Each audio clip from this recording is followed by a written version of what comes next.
Picture this. You invested 1 lakh rupees in Bitcoin 3 years ago. After all the volatility, the sleepless nights watching prices crash and recover, you finally made a profit of 50,000 rupees. You're excited. You decide to sell. And then reality hits you like a truck. The government takes 15,000 rupees flat. No questions asked. No indexation benefits. No long-term capital gains advantage. Just 30% gone. But wait, there's more. Throughout your trading journey, you also made losses in Ethereum and some altcoins. Surely you can adjust those losses against your Bitcoin profits, right? Wrong. In India, you cannot set off crypto losses against crypto gains. Each transaction is treated separately. And here's the killer, you even paid 1% TDS every single time you sold anything. Your actual returns?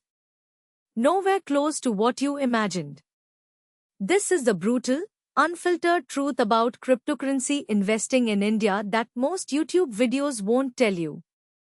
They'll show you Lamborghinis and millionaire stories. They'll talk about Bitcoin reaching 1 crore rupees. But they conveniently forget to mention that the Indian tax system is designed to make crypto investing one of the most tax-inefficient asset classes you can hold. Today, we are going to break down everything: the 30% tax reality, the TDS trap, the loss set-off problem, how much you should actually allocate to crypto, and most importantly, who should even consider investing in crypto in India. No hype. No fear-mongering. Just pure financial reality. Let's decode the truth about crypto in India. Let's start with the basics. In the 2022 Union Budget, Finance Minister Nirmala Sitharaman introduced Section 115 BBH, which specifically deals with taxation of virtual digital assets, which includes cryptocurrencies, NFTs, and other digital tokens. Here's how it works. Any income from the transfer of virtual digital assets is taxed at a flat 30% rate. This is not like your regular income tax slabs. Whether you earn 10,000 rupees or 10 crore rupees from crypto, the tax rate remains exactly 30%. No exceptions. No benefits for holding longer. No indexation to account for inflation. Compare this to equity investments. If you hold stocks for more than 1 year, you pay only 10% tax on gains above 1 lakh rupees. Real estate gives you indexation benefits that significantly reduce your tax burden. Debt funds, gold bonds, and even international funds have more favorable tax treatments in many scenarios. But crypto? Flat 30% from day one. And there's a critical detail most people miss. You cannot deduct any expenses except the cost of acquisition.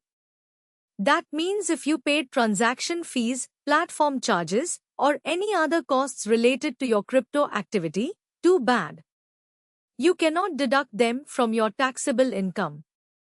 So when someone shows you their crypto returns of 40% annually, remember, after the 30% tax, their actual return is closer to 28%.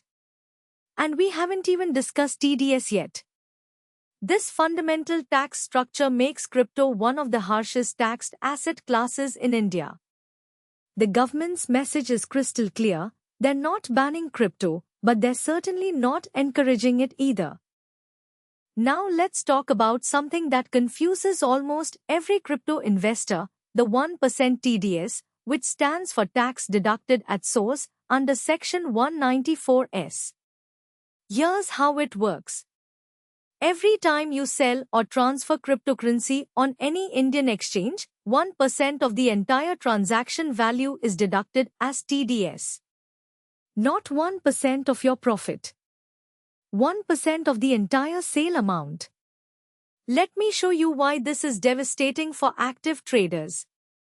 Say you're a day trader who buys and sells crypto worth 10 lakh rupees every month.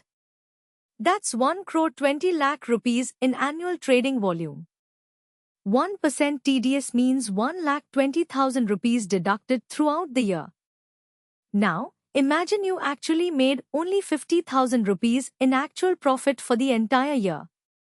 You've already paid more in TDS than your total earnings. Yes, this TDS is adjustable against your final tax liability. You can claim it back when you file your income tax return. But here's the problem, your money is locked with the government for months. It's like giving the government an interest-free loan. For frequent traders, this completely destroys the viability of active trading strategies. The break-even point becomes nearly impossible to achieve when you factor in TDS, the 30% tax, and exchange fees. This is precisely why many serious crypto traders have moved to international exchanges or peer-to-peer platforms, which creates its own set of legal and compliance risks. The TDS rule was specifically designed to create a paper trail and discourage speculative trading. And honestly, it's working exactly as intended. For the average investor, this means one simple thing. If you're thinking of actively trading crypto in India, the math simply doesn't work in your favor. This is perhaps the most brutal aspect of crypto taxation in India, and it's something even experienced investors don't fully understand until it hits them personally. Under normal investment taxation, if you make a profit in one investment and a loss in another, you can set off these gains and losses against each other. Made 50,000 in stocks but lost 30,000 in another stock. You only pay tax on the net 20,000 profit. Fair and logical, right? With crypto, this logic goes out the window completely. Section 115 BBH explicitly states that losses from virtual digital assets cannot be set off against any other income. Not against salary. Not against business income. Not even against gains from other cryptocurrencies. Let me give you a real scenario. You invested in 5 different cryptocurrencies. Bitcoin gave you a profit of 1 lakh rupees. But Ethereum, Solana, and 2 other altcoins gave you combined losses of 80,000 rupees. Your actual net profit is only 20,000 rupees. But guess what? You still pay 30% tax on the full 1 lakh rupees from Bitcoin. That's 30,000 rupees in tax on a net profit of just 20,000 rupees. You're effectively paying 150% tax on your actual gains. And it gets worse. You cannot even carry forward these crypto losses to future years. In stocks, you can carry forward losses for 8 years and set them off against future gains. In crypto, your losses simply vanish. They provide zero tax benefit.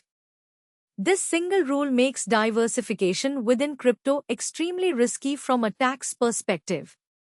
Every winning position is taxed fully, while every losing position gives you nothing back.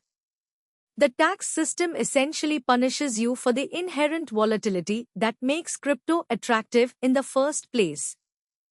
Now that you understand the harsh tax reality, let's talk about something practical. How much of your portfolio should actually go into cryptocurrency? Most traditional financial advisors will tell you zero. They're not entirely wrong given the regulatory uncertainty and tax inefficiency. But let's be realistic. Crypto isn't going away, and there's a reasonable argument for having some exposure to this asset class. The key principle here is what I call the sleep well allocation. You should only invest an amount in crypto that you can afford to lose completely without affecting your financial goals or mental peace. For most Indian millennials, this translates to somewhere between 2 to 5% of your total investment portfolio. Not 50%. Not even 20%. Just 2 to 5%. Here's a practical framework. If your total investment portfolio is 10 lakh rupees, your crypto allocation should be somewhere between 20,000 to 50,000 rupees maximum. This amount should only come after you've secured your emergency fund covering 6 months of expenses, you've maxed out your tax-saving investments under Section 80C, you have adequate health and term insurance, and you're consistently investing in diversified equity mutual funds or index funds. Crypto should be the cherry on top of a well-built financial foundation, not the foundation itself. And within crypto, don't chase random altcoins promoted by influencers. If you're allocating 5% to crypto, put 80% of that in Bitcoin and Ethereum combined. These are the most established cryptocurrencies with the highest likelihood of long-term survival. The remaining 20% can be experimental, but treat it as money you're comfortable lighting on fire. Let's get brutally honest about who should and who absolutely should not invest in cryptocurrency in India. You should consider crypto if you have a stable income with low financial stress, you've already built a solid foundation of traditional investments, you understand technology and can evaluate blockchain projects beyond just price charts, you have a genuine long-term conviction about decentralized finance, and most importantly, you have the emotional resilience to watch your investment drop 50% and not panic sell.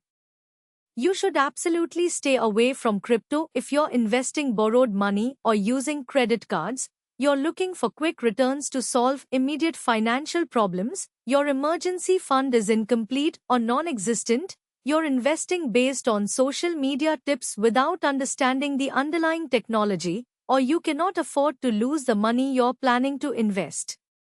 Here's a reality check that most finance influencers won't give you. The average retail crypto investor in India has lost money. Not made money. Lost money. The ones who made significant gains either got in very early, had information advantages, or simply got lucky with timing. The stories you hear about people becoming crorepati's are survivorship bias. You're not hearing about the thousands who lost everything.